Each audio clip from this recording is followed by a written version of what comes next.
Hello दोस्तों, अभी आपके सामने जो ये क्वेश्चन है ये एसएससी सीजीएल 2024 के प्री एग्ज़ाम्स में पूछे गए हैं और ये 9 सितंबर 2024 की सेकंड शिफ्ट के क्वेश्चन हैं। तो यहाँ क्वेश्चन नंबर 13 से 25 के आपको मैं सॉल्यूशन कराने जा रहा हूँ। क्वेश्चन 1 से 12 का सॉल्यूशन मैं इससे पहले वाले वीडियो में करा चुका हूँ। आप मेरे चैनल की प्लेलिस्ट में जाके देख सकते हैं। तो अभी तक जिन्होंने भी चैनल सब्सक्राइब नहीं किया है वो चैनल ज़रूर सब्सक्राइब कर लीजिए, वीडियो को लाइक कीजिए और वीडियो को एंड तक देखिए। आपको कई शॉर्ट ट्रिक्स देखने को मिलेगी, समझने को मिलेगी कि कैसे क्वेश्चन सोल्व किया जाता है एग्ज़ाम टाइम में। तो आप एसएससी सीजीएल 2025 की जो भी प्रिपरेशन कर रहे हैं उनकी प्री एग्ज़ाम की अच्छी खासी तैयारी मेरे चैनल के साथ आपकी हो जाएगी। तो चलिए शुरू करते हैं। क्वेश्चन नंबर 13 है, एक वस्तु का अंकित मूल्य उसके क्रय मूल्य से 26% अधिक है और यदि 32% की छूट दी जाती है तो हानि प्रतिशत क्या होगा। तो ये है कि 100 से इसने 126 किया, फिर 126 से इसने 32% की छूट दे दी, मतलब आप इसका डायरेक्ट 68% निकाल लीजिए। तो इसका जो 68% होगा उसे 100 में से माइनस करोगे आप तो आपका आंसर आ जाएगा। तो या फिर आप ऐसा भी कर सकते हैं कि इसका 126 का आप 32% निकाल लीजिए और जो भी वैल्यू आएगी उसमें से 26% माइनस कर लीजिएगा, आपका आंसर वही होगा। तो इसका जब अपन निकालेंगे तो 32 को जब 6 से मल्टीप्लाई करेंगे तो 32 इंटू 6 192, तो 2 आ गया, 19 अपने पास में रिमेनिंग है और 32 इंटू 2 64 एंड 1983 64 एंड 1983 होगा, तो 3 आ गया, 8 हमारे पास में रहा। 32 इंटू 1 इंटू प्लस 8 तो ये आ गया 40। तो ये 40.32 हमारा। इसका 32% जब ये छूट देगा तो सब छूट की वैल्यू आ गई और छूट देगा तो अपन ने जो मूल्य बढ़ाकर लिखा था वो माइनस कर लेंगे, वो माइनस करेंगे तो 14.32% की अपने को हानि का आंसर आ जाएगा। और यहाँ दिया हुआ है कि ये ग्राफ 5 वर्षों के दौरान संस्थान ए और बी में नामांकित छात्रों की संख्या को दर्शाता है और 2019, 20 और 22 में संस्थान बी में नामांकित छात्रों की कुल संख्या 2018, 20 और 21 में, तो 18, 20 और 21 में संस्थान ए में नामांकित छात्रों की कुल संख्या का अनुपात ज्ञात कीजिए। तो ये तो बड़ा सिंपल है। 2019 में बी के अंदर कितना है, या दिया हुआ है आपको कि ये ब्लू कलर में ए है और ऑरेंज कलर में बी है। तो बी का 2019 में कितना है 350, फिर 2020 में कितना है 375 और 2022 में कितना है 200। इन सबको ऐड कर लीजिए आप तो आपके पास में आ जाएगा 925। और इसके बाद में 2018 में ए में है 150, 2020 में ए में है 300 एंड 2021 में ए में है 250। और इन सब का जब आप ऐड करोगे तो ये आ जाएगा 700। और जब 700 आप 25 से सबसे पहले इसमें भाग दीजिए, 25 से दोगे तो 37/28, यही हमारा आंसर होगा। अब देखिए नेक्स्ट क्वेश्चन, ये है कि इसका फॉर्मूला क्या होता है। इसका फॉर्मूला यही होता है कि ये A cube plus B cube plus C cube minus 3abc का है। तो A cube plus B cube plus C cube minus 3abc का फॉर्मूला क्या होता है हमारे पास में, a plus B plus C into A square plus B square plus C square minus A B minus B C minus C A. तो यही तो हमें यहाँ पर दिया हुआ है कि इसको जब हम इस वाले फॉर्म में कन्वर्ट करेंगे तो नीचे तो हमें ए का स्क्वायर बी का स्क्वायर सी का square minus A B minus B C minus C A दिया हुआ है। तो लास्ट में हमारे पास में ये सब आपस में कट जाएगा और क्या रहेगा, ए प्लस बी प्लस सी।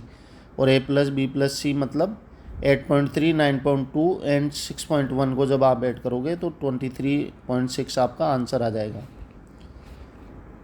अब देखिए नेक्स्ट क्वेश्चन, यदि x y के व्युत्क्रमानुपाती है और y इज इक्वल टू 6 होने पर x व्युत्क्रमानुपाती है y के, और y इज इक्वल टू 6 होने पर x इज इक्वल टू 2 है, तो x इज इक्वल टू 3 होने पर y का मान क्या होगा।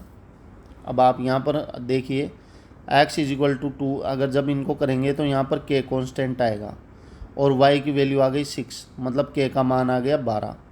अगर k का मान 12 है तो 3 इज इक्वल टू 12/y होगा, तो y का मान आ जाएगा हमारे पास में 4। अब देखिए नेक्स्ट क्वेश्चन, इसमें ये बोर्ड मास से सोल्व होना है। इसमें सबसे पहले इस डिवीज़न को सोल्व करते हैं, फिर मल्टीप्लिकेशन को करते हैं, फिर प्लस को करते हैं, फिर माइनस को करते हैं। तो यहाँ पर डिवीज़न से डायरेक्ट ये सोल्व हो रहा है। 21 माइनस 4.9 में जब आप 7 से डिवाइड करोगे तो 0.7 आएगा, प्लस 3.9 को जब आप 0.4 से मल्टीप्लाई करोगे तो ये जब आप 39 को 4 से मल्टीप्लाई करते हो तो 156 आपका आंसर आता है। और इसमें 2 पॉइंट के बाद में एक बिंदु यहाँ पर है, एक सॉरी दशमलव के बाद में एक संख्या यहाँ पर है, एक संख्या यहाँ पर है, तो ये आ जाएगा 1.6। तो ये 1.6 आपका आंसर होगा। 2 बिंदु के बाद में यहाँ पर मल्टीप्लिकेशन में 2 बिंदु के बाद दशमलव लग जाएगा, प्लस 0.9। अब इसमें क्या होना है, प्लस प्लस वाली सब संख्याओं को ऐड कर लीजिए। आप जब प्लस वाली संख्याओं को ऐड करोगे तो इन दोनों को ऐड करोगे आप तो 2.46 आपका आएगा। 2.46 को आप 21 में ऐड करोगे तो 23.46 माइनस 0.7, और जब माइनस 0.7 आप करोगे तो 20.76 आपका आंसर आ जाएगा। अब इस क्वेश्चन में क्या है कि एक समकोण समद्विबाहु त्रिभुज है, इसमें ये भुजा और ये भुजा इक्वल है और इसका क्षेत्रफल है 50, इसके कर्ण की लंबाई पूछी गई है, इसकी लंबाई पूछी गई है। तो इसमें क्या होना है कि 1/2 इंटू लंबा आधार इंटू ऊंचाई, और समकोण है तो आधार भी वही और द्विबाहु है तो आधार भी वही होगा, ऊंचाई भी वही होगी, और इसका मान आ रहा है अपने पास में 50, तो ए स्क्वायर की वैल्यू हो गई 100, और इस प्रकार एक भुजा की वैल्यू आ जाएगी हमारे पास में 10। और एक समकोण द्विबाहु त्रिभुज है और समकोण त्रिभुज है तो आधार स्क्वायर प्लस ऊंचाई square 10 square plus 10 square is equal to 200, और 200 का जब आप स्क्वायर रूट निकालोगे कर्ण के लिए तो 10√2 आपका आंसर आ जाएगा। इस क्वेश्चन में है कि ये बोल रहा है कि एक रेखाखंड है और इस रेखाखंड इसको नाम है Q और R, और P यहाँ पर ऐसा बिंदु है कि PQR Q पर 90 डिग्री का कोण बनता है। फिर इसी प्रकार S एक ऐसा बिंदु है कि SRQ 90 डिग्री का कोण बनाता है, ये S है। अब मानते हैं कि ये आपस में त्रिभुज है दोनों, तो ये बोल रहा है कि सही कथन का चयन कीजिए। ये बोल रहा है कि PQR और SQR हमारे पास में मतलब सर्वांग सम हो रहे हैं, तो ये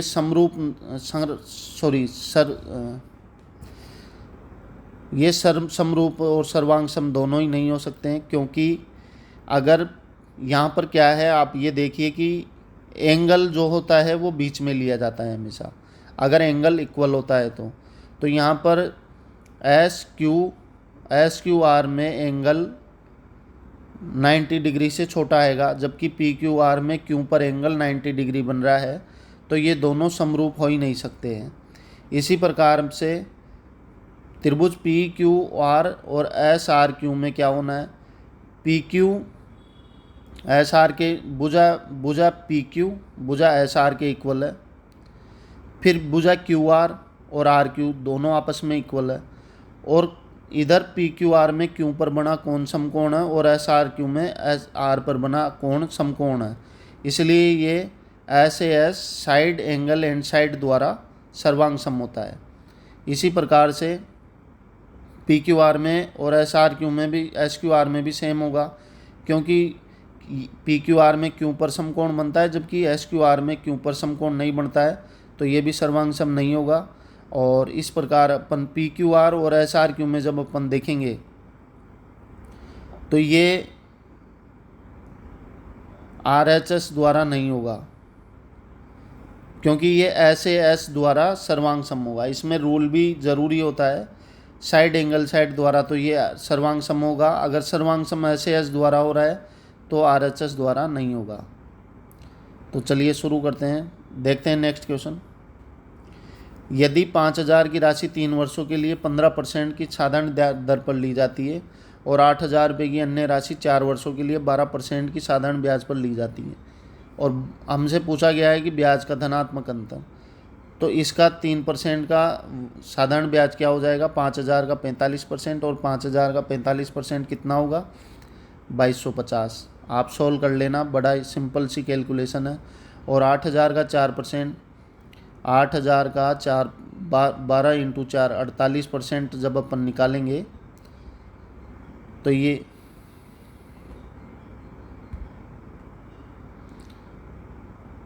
तो 12,000 का जब अपन 48% निकालेंगे तो ये आ जाएगा 0। 8 इंटू 8 64, 6 8 4 ज़ा 32, 32 एंड 6 38। अब हमसे ब्याज का अंतर पूछा है, तो इसमें से आप 3840 में से आप 2250 माइनस कर लीजिए तो आपका आंसर आ जाएगा 1590, आपका आंसर होगा। अब देखिए नेक्स्ट क्वेश्चन। इस क्वेश्चन में क्या है कि अपने को 2021 का एक चार्ट दिया गया है और इसमें पूछा गया है कि 2021 में कुल उत्पादन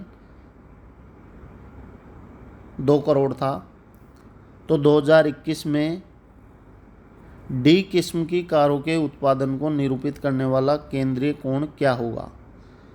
तो इसमें करना क्या है कि ये पूरा 100% कितना होता है, 360 डिग्री, और डी किस्म की कारों का क्या है, येलो में 20%, तो 360 डिग्री का आप 20% निकाल लीजिए।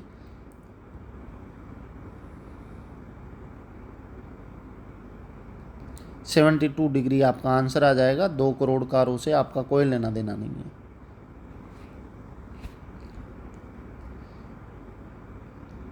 ये क्वेश्चन है कि मान लीजिए इसमें पूछा गया है कि 7 वर्ष पूर्व प्राची की आयु उस समय उसकी पुत्री की आयु की 4 गुना थी। अब से 4 वर्ष बाद प्राची अपनी पुत्री की आयु की 2.5 गुना हो जाएगी और प्राची और उसकी पुत्री की वर्तमान आयु का योग ज्ञात कीजिए। मान लीजिए प्राची की वर्तमान आयु है x, पुत्री की आयु है y। अब से 7 वर्ष पहले इनकी आयु क्या थी, x - 7 अपॉन y - 7, और इनका अनुपात था 4:1। यहाँ से हमारे पास आता है x - 7 = 4y - 28, मतलब x - 4y = -21। इस प्रकार अब से 4 वर्ष बाद क्या होना है, अब से 4 वर्ष बाद क्या होता है, इनकी आयु का अनुपात हो जाता है 2.5/1, 2.5:1। यहाँ से क्या होता है, x + 4 = 2.5 y + 10। यहाँ से क्या होता है कि x - 2.5 y = 6 आपका आंसर आ जाता है। अब इसमें से आप जब इसको माइनस करोगे तो x से x कैंसिल हो जाएगा और माइनस करोगे तो -2.5 y -4y, मतलब ये प्लस का 4y हो जाएगा, तो ये रहेगा हमारे पास में 1.5 y, और ये किसके इक्वल होगा, 6 - -21, मतलब 6 + 21 हो जाएगा, तो ये हो जाएगा 27। इस प्रकार यहाँ से y की वैल्यू क्या आ जाएगी हमारे पास में, 18। अगर y की वैल्यू 18 आ गई तो हमारे पास में क्या था, x - 4y = -21 था। तो यहाँ से जब x की वैल्यू आप निकालोगे तो -21 प्लस 4 इंटू वाई मतलब 4 इंटू 18 72। एक्स का मान आपके पास में आ जाएगा 51। इस प्रकार एक्स प्लस वाई की वैल्यू आ जाएगी आपके पास में 69। अब ये क्वेश्चन है कि sine cube A minus cos cube A, तो ये हो जाएगा sine A minus cos A into cos square sine square A plus cos square A plus sine A cos A upon sine A minus cos A. तो sine A minus cos ए से ये cancel हो जाएगा। Sine square plus cos square की value हो जाएगी 1, तो 1 plus sine A cos ए हमारा आंसर होगा। अब देखिए नेक्स्ट क्वेश्चन, यहाँ बेलन की त्रिज्या दी हुई है, ऊंचाई दी हुई है और आयतन पूछा गया है। तो इसका आयतन क्या होता है, pi into R square into H. तो इससे आप 2 टाइम्स ये डिवाइड हो गया, और 22 इंटू 8 कितना होता है 176, और 176 को फिर आप 2 से मल्टीप्लाई करोगे तो आपके पास में कितना आ जाएगा 352। और 352 को जब फिर आप 8 से मल्टीप्लाई करोगे आप तो 2816 आपके पास में आंसर आ जाएगा। इनको मल्टीप्लाई करने के लिए मैंने ऐसे क्यों किया, क्योंकि 22 इंटू 8 176 176 आता है, ये सभी को पता है, बड़ी अच्छी नॉर्मल कैलकुलेशन है ये तो। और 176 को 2 से मल्टीप्लाई करना ईजी है, इसलिए मैंने पहले इससे किया है। अब इसके बाद में 8 से मल्टीप्लाई इसलिए किया है क्योंकि आप 35 को 8 से मल्टीप्लाई करोगे तो 28 आता है, मतलब 350 को आप 8 से मल्टीप्लाई करोगे तो 2800 आपका आंसर होगा, और 2 से मल्टीप्लाई करके 8 से 16 आप ऐड कर दीजिए, 2816 आपका आंसर आ जाएगा। अब है क्वेश्चन नंबर 25। इसमें पूछा गया है कि 15.75 सेंटीमीटर त्रिज्या वाले एक वृत्त से 11 सेंटीमीटर की चाप लंबाई वाला त्रिज्यखंड काटा जाता है। इस त्रिज्यखंड का क्षेत्रफल ज्ञात कीजिए। तो त्रिज्यखंड के लिए क्या होता है कि सबसे पहले हमें त्रिज्यखंड का सूत्रफल क्या होता है, त्रिज्यखंड का फॉर्मूला होता है 2 पाई आर थीटा अपॉन 360, और ये है हमारे पास में 11। और क्षेत्रफल का सूत्र क्या होता है पाई आर स्क्वायर थीटा अपॉन 360। तो यहाँ से पाई आर थीटा की वैल्यू अपन निकाल लेंगे, पाई आर थीटा की वैल्यू निकालेंगे तो ये आ जाएगी 11/2। अब पाई आर थीटा की वैल्यू 11/2 आ गई, तो पाई आर स्क्वायर थीटा में सिर्फ क्या करना है, पाई आर थीटा को सिर्फ आर से मल्टीप्लाई करोगे आप, तो पाई आर स्क्वायर थीटा अपॉन 360 आ जाएगी। तो पाई आर थीटा की वैल्यू 11/2 आ गई थी। अब इसे आप आर से मल्टीप्लाई करोगे, मतलब 15.75 से मल्टीप्लाई करोगे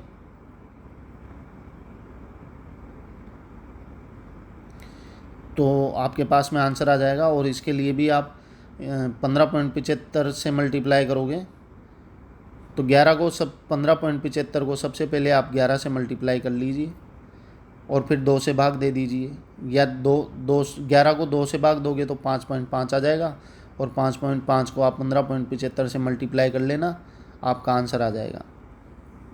तो ये क्वेश्चन इस प्रकार सोल्व होने हैं, बड़े ही आसान से क्वेश्चन है। तो ये एसएससी सीजीएल 2024 के 9 सितंबर वाली शिफ्ट के सभी क्वेश्चन हो चुके हैं। 13 से 25 क्वेश्चन इस शिफ्ट में इस वीडियो में आपको करा चुका हूँ। इससे पहले वाले वीडियो में एक क्वेश्चन नंबर 1 से 12 तक मैं आपको करा चुका हूँ, तो आप उस वीडियो को देखिए, इस वीडियो को देखिए, और सीजीएल की तैयारी करने के लिए चैनल के साथ बने रहिए। तो चलिए फिर मिलते हैं। जय हिंद।